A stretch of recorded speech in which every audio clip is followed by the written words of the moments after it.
Qualche anno fa mi si è ingrigito il pelo, per la prima volta ho tirato il freno, incerto se fossi l'unico scemo o l'ultima a crederci per davvero, col dubbio che per la mia crew fosse un lavoro e niente più. Negli anni han fatto figli, io soltanto dischi e tour, ma è cresciuto come Peter Pan con la labirintite, da solo bloccato in studio, solo nella graffite. Entrato qui da sbarbato, ho firmato ogni contratto, mi fidavo come di un padre, mi bastava stare sul palco, poi erano sempre tutti vacanza, io da solo là che mi sbatto. Forse lo trattavo da padre mentre mi trattava da babbo, perché fare roba nuova se la gente già ti adora e alla fine si innamora solo delle novità, quasi come se dicessero sei vecchio fuori moda, questa roba non funziona se la fanno alla tua età. Ho pagato e sono uscito come al bar, la pena con risparmi di una vita a prezzo della libertà. Avere chiusi in pari mi chiedevo ma che senso ha allora, perché non sono morto giovane 20 anni fa?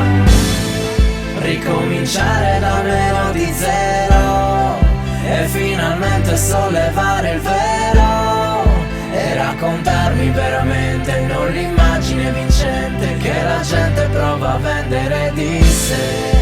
Non voglio vivere su un grattacielo, solo sputare indietro un po' il veleno e raccontarmi veramente lo spettacolo riprende. Benvenuti a tutti quelli come me. L'altro Natale stavo giù in cantina, piangevo sui cartoni del trasloco, che quando hai visto il mondo dalla cima dopo sei intrappolato al top come un topo. Non sempre un uomo di successo è uomo di valore, quando il prezzo arriva tutto in blocco dello scrittore. Copiare te stesso libera meno dolore che farsi tagli nel cuore, nel sangue cercare le parole. È il caso che mi ripigli o che mi ripigli per caso, che tra quelli che han fatto figli qua nessuno l'ha programmato. La mia vita è questo teatro e quando spegneranno le luci non avrò nemmeno un rimpianto se ho vissuto davvero burri.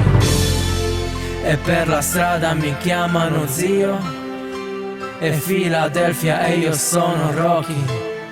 Sarà che al posto di un bambino Dio mi ha dato 2 milioni di nipoti. Ho ascoltato la mia roba come mai ho fatto prima, se una pianta miglior prima rapperone decadence. L'ho trovata genuina ma si sente che ero perso ancora il lutto per la fine fatta dalla prima band. E quello che credevo fosse mio fratello vero, 2 bambini che da zero hanno messo su una gang. L'amicizia che è finita come sempre nella vita per le donne e la politica, l'orgoglio di dare cash.